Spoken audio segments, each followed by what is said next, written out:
Mike here, aka Mr. Boxer.com, aka Mr. Holla at your motherfucking boy.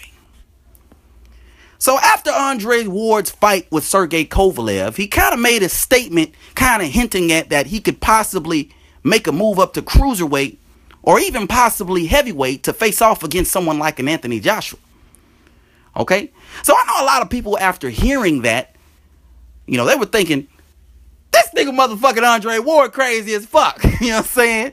They're probably thinking something like, this dude's high as fuck. Whatever this motherfucker's smoking, he need to pass that shit. Because clearly he is high. And clearly it is some good shit. Okay, so I know a lot of people were thinking that after he made that statement. All right? They like, this dude Andre Ward crazy as fuck. Okay? But I'm here to tell you that he may not be as crazy as you think. All right? It may not be as far-fetched as you think. Okay? All right, I know the UK people over there losing their goddamn mind. D Dynamite's lost it too. He's out of his goddamn mind. He's lost his bloody mind. I already know y'all talking shit right now, listening to the video. You know what I mean? But I'm here to tell you, man, it's not as crazy as it sounds. It's not as crazy as you think. Hence the title of the video. So with that in mind, let me give you guys a disclaimer. Okay? Now, I am not saying that Andre Ward could go up to heavyweight and beat Anthony Joshua or any other heavyweight. I'm not saying that he's gonna do that or that it's a definite thing. But I am saying the possibility of him going up to heavyweight and being successful is real. Okay? It's very much real. Okay? So take these things into consideration. All right? First of all, we have to look at the heavyweight division in order to kind of understand where your boy is coming from and where Andre Ward more than likely is coming from. Now, when you look at the heavyweight division, when you look at heavyweights in general, clearly their strong points are their power, their strength, their size. Those are their strong points. Okay, but what are their weak points? Okay, their weak points are their speed, their stamina. All right? That sort of thing. And their size can also be a problem too, if used correctly.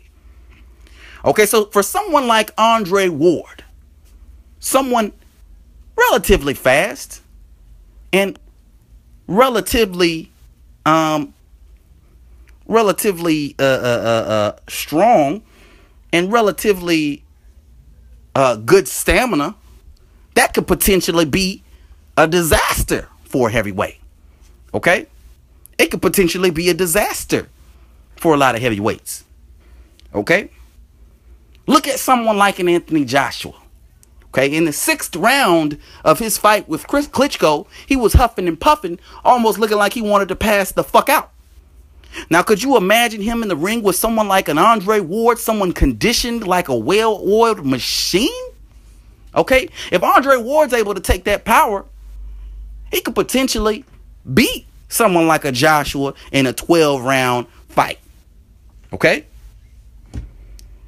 Also take into consideration the skill sets of a lot of the heavyweights that fight. Technically speaking, most of them aren't that great. Joshua happens to be the exception to that rule. But if you were to compare Joshua to your average welterweight, the average welterweight technically would be better. All right, I know my UK people freaking the fuck out. I already know. But fuck it. Let's get back on point. Technically, the average welterweight would be better technically. Okay, Andre Ward is a much better than average technical fighter. So his technical skills would definitely be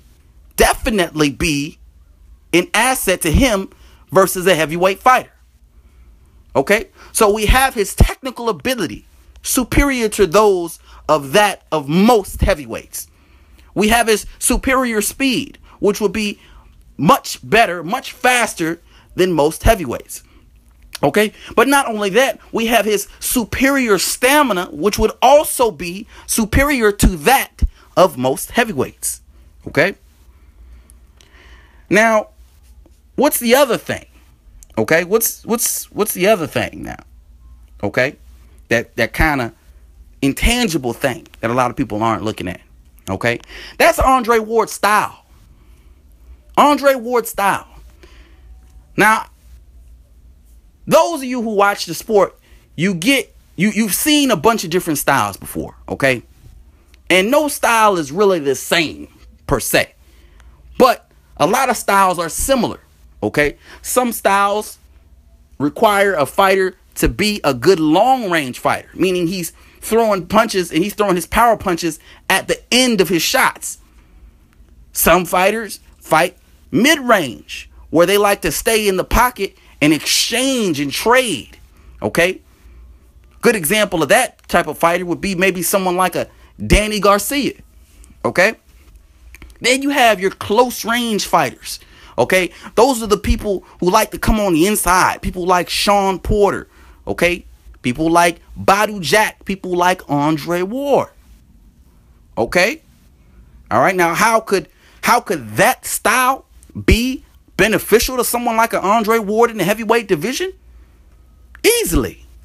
It completely and utterly negates the size and height of his opponent. Okay? Longer, taller fighters have the advantage fighting at long range, but shorter, okay, more compact fighters have the advantage fighting at close range. So if Andre Ward was to force these heavyweights to fight on the inside, okay, he could beat them. He could beat a lot of them because Andre Ward, for the most part, is a much better close range fighter than most of the heavyweights in the heavyweight division.